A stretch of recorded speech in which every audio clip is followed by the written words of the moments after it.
spotlight, which is going to be commodities, and we're picking commodities, of course, because if we do see some kind of QE3, the dollar's going to sell off, and that is only going to help dollar-backed commodities. So first, let's start with oil. Let's use USO as a proxy, if that's okay with you. Could we see another big rally in oil? I mean, it's already holding up pretty well, discounting any supply-demand fundamentals. Well, if we look at oil here, the USOs, we'll take a look at the weekly, just get a big picture.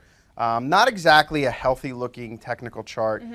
You saw that what was 2008, that massive sell-off, really didn't get much of a retracement here, and now sitting on the lower end of the range. Oil, to me, is not the place where I'm putting my money for longer-term higher prices. If anything, we're in a downtrend. We see a series of lower highs here and lower lows. We did hear that Goldman's going long oil, so I wonder what that speaks to. I mean, Goldman changes their mind on oil very frequently, but... Well, I wouldn't necessarily at this point trust anything that Goldman does. Not to be a conspiracy theorist, but that stock's not exactly, your picture of healthiness either. So I don't think that's a rationale for really, putting capital to work right now. Okay, so let's go to the OIHs though, because if we do see some kind of high oil prices, even above 70 or 80, you could argue is definitely high. So then perhaps, we're going to see oil companies want to drill more, and that's only good for the oil services. What's the chart saying? Well, with the OIH, a little bit different here. We actually saw a little bit of a pullback here, with the rest of the market snapping back over the last 2 weeks. I still would tread water lightly. I know that's sort of a theme that I keep hammering home here with a lot of these things. Nothing wrong with being safe. But I do err on the side of caution, and these are not, compelling chart patterns for those that are really more technically inclined. They do have the potential to, continue higher, and there is opportunity here. But I would go in, what we call the tier 1 position, very, very light. You can use this pivot low right here around 120 as a stop loss area, so you're not taking on too much risk. But right now would be a good option for a tier 1, lightly invested. Yes. To dabble. Okay, let's go to ags. Let's go to the ETF, DBA, to see what kind of benefit they would get from a QE3. Well, with the DBA, we're looking at an ETF that actually looks at the commodity sector. Not just precious metals, but things like corn and wheat and cocoa and sugar, things that are a little off the beaten path that I think we don't really talk about too much here. This actually looks very, very healthy. We saw a nice constructive 6-month type of consolidation here. We broke out of that just a few weeks back, so I would keep an eye on some alternative things besides precious metal and oils, corn and cocoa and sugar and some of these commodities.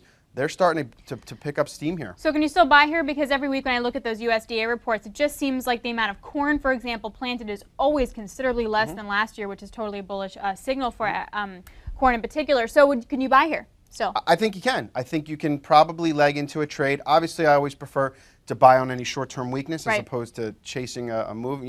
We have seen a move here in the DBA from 30 to 34, a nice percentage move. Might be wise to wait, but I think you can probably come up with a plan to tier in to any short-term weakness here in the DBA. All right, then real quick, we want to highlight 3 precious metal stocks, of course, my favorite sector here. You brought them to my attention. The first one that I haven't heard of actually was Keegan. I haven't done any work on this. It's KGN. It's an exploratory miner. It's small market cap. We're looking at about 600 million.